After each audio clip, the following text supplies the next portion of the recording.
आज बात करते हैं एक ऐसी कहानी की जो साइंस, वीडियो गेम्स और इंसानी दिमाग की ऊंचाइयों को एक साथ ले आती है। ये कहानी है अल्फाफोल्ड की, एक ऐसे एआई की जिसने बायोलॉजी की सबसे बड़ी चुनौतियों में से एक को हल कर दिया।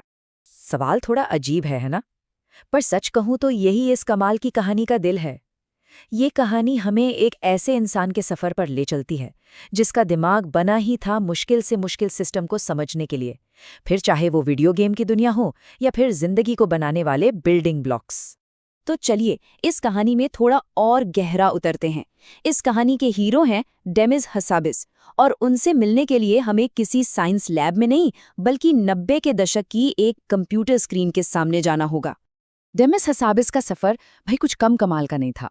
सोचिए, सिर्फ 13 साल की उम्र में वो एक चेस मास्टर बन चुके थे। ये दिखाता है कि वो कितने कॉम्प्लेक्स सिस्टम को समझ सकते थे और कितनी दूर तक की सोच सकते थे। बहुत जल्द उन्होंने अपने इसी टैलेंट को वीडियो गेम्स की दुनिया में इस्तेमाल किया और थीम पार्क जैसा गेम बनाया। ये सिर्फ गेम बनाना नहीं था, ये तो असल में बहुत सारे नियमों पर चलने वाले कॉम्प्लेक्स एआई सिमुलेशन बनाने की उनकी पहली कोशिश थी। और ये एक ऐसी स्किल थी जो आगे चलकर बहुत ही ज्यादा काम आने वाली। तो देखिए, समझने वाली बात यह है कि हसाबिस हमेशा से ही इंटेलिजेंस मतलब कि बुद्धिमत्ता के कॉन्सेप्ट से बहुत फैसिनेट थे। गेम्स में उन्होंने क्या किया, एक नकली दुनिया बनाई और उसे चलाने के लिए नियम बनाए। पर जल्द ही एक बड़ा सवाल उनके दिमाग में घूमने लगा कि क्या हम असली दुनिया के नियमों को भी समझ सकते हैं। और यहीं से उनके सफर में एक बहुत बड़ा टर्निंग पॉइंट आता है। वो वर्चुअल दुनिया बनाने से अब आगे बढ़ चुके थे और उन्होंने फैसला किया कि वो उस सबसे कॉम्प्लेक्स चीज को समझेंगे जिसके बारे में हम जानते हैं, यानी इंसानी दिमाग को। तो हसाबिस ने गेम्स इंडस्ट्री छोड़ दी और कॉग्निटिव न्यूरोसाइंस में पीएचडी करने चले गए। सोचिए, कितना बड़ा स्टेप था ये, एक कामयाब गेम डेवलपर और फिर से एक स्टूडेंट। पर हसाबिस के लिए ये सब एक बड़े मिशन का हिस्सा था। वो आर्टिफिशियल इंटेलिजेंस के राज खोलने के लिए असली इंटेलिजेंस के ब्लूप्रिंट यानी हमारे दिमाग को समझना चाहते थे। हसाबिस का नजरिया सच में बिल्कुल रेवोल्यूशनरी था। सिर्फ कोड लिखने की जगह उन्होंने सीधे सोर्स से इंस्पिरेशन ली, मतलब इंसानी दिमाग से। उन्होंने याददाश्त और कल्पना यानी मेमोरी और इमेजिनेशन पर स्टडी की, ये समझने के लिए कि हमारा दिमाग फ्यूचर को कैसे सिमुलेट करता है ताकि हम बेहतर प्लानिंग कर सकें। और यही नॉलेज एक ऐसा एआई बनाने की उनकी खोज का आधार बनी जो सच में सीख सकता था। और यही चीज उनके सबसे बड़े लक्ष्य को दिखाती है। साल 2010 में उन्होंने मिलकर डीप माइंड की शुरुआत की। उनका मिशन सिर्फ स्मार्ट प्रोग्राम बनाना नहीं था, बल्कि इंटेलिजेंस की गुत्थी को ही सुलझाना था। ये एक बहुत ही बोल्ड, मतलब लगभग नामुमकिन सा लगने वाला गोल था। और इसे साबित करने के लिए उन्हें एक ऐसी ही नामुमकिन सी लगने वाली प्रॉब्लम चाहिए थी। तो अपने एआई की ताकत को साबित करने के लिए उन्हें एक ऐसा चैलेंज चुनना था जिसे दुनिया लगभग नामुमकिन मानती थी। और ये चैलेंज उन्हें कंप्यूटर साइंस में नहीं बल्कि जिंदगी के सबसे बुनियादी बिल्डिंग ब्लॉक्स में मिला। एक ऐसी प्रॉब्लम जिसने साइंटिस्ट्स को 50 सालों से परेशान कर रखा था। अच्छा, तो इसे समझने के लिए हमें पहले प्रोटीन फोल्डिंग के बारे में जानना होगा। देखिए, प्रोटीन जिंदगी की छोटी छोटी मशीनें होती हैं। ये अमीनो एसिड की लंबी चेन के तौर पर शुरू होते हैं, पर अपना काम करने के लिए इन्हें एक बहुत ही खास और कॉम्प्लेक्स 3D शेप में फोल्ड होना पड़ता है। और बस यहीं से असली पहेली शुरू होती है। साइंस मैगजीन के मुताबिक ये प्रोसेस इतना तेज और सटीक है कि यकीन करना मुश्किल है। नेचर इसे पलक झपकते ही कर लेता है, पर हमारे लिए ये एक बहुत बड़ा चैलेंज था। अब सवाल है, कितना बड़ा? अब देखिए, अमीनो एसिड्स की ये चेन देखने में तो बड़ी सीधी साधी लगती है, लेकिन ये 10 की पावर 300 से भी ज्यादा तरीकों से फोल्ड हो सकती है।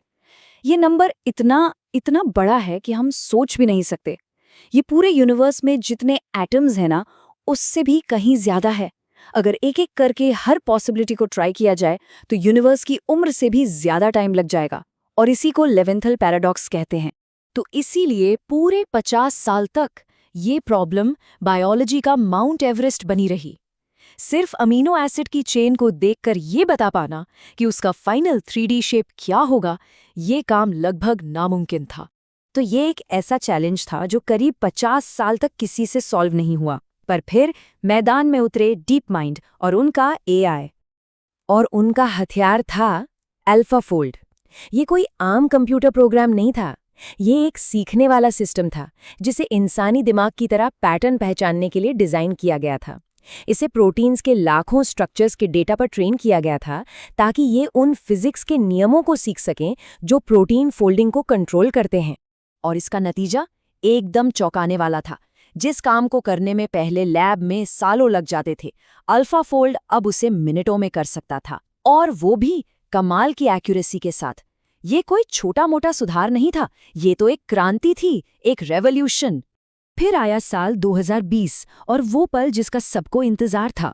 प्रोटीन स्ट्रक्चर की भविष्यवाणी करने वाले एक बड़े कंपटीशन में अल्फाफोल्ड ने इतने सटीक रिजल्ट्स दिए कि कंपटीशन के ऑर्गेनाइजर्स ने ऐलान कर दिया कि 50 साल पुरानी ये बड़ी चुनौती अब एसेंशियली सॉल्व हो चुकी है। एक वीडियो गेम लेजेंड ने बायोलॉजी की सबसे बड़ी पहेलियों में से एक को सुलझाने में मदद की थी और इस पर पूरी दुनिया की नज़र थी। और फिर 2024 में डेमिस हासाबिस को इस काम के लिए सबसे बड़ा साइंटिफिक सम्मान मिला, केमिस्ट्री का नोबेल प्राइज। एक वीडियो गेम बनाने वाले से लेकर नोबेल प्राइज विनर तक उनका सफर पूरा हो गया था। तो सवाल ये है कि ये सब इतना जरूरी क्यों है?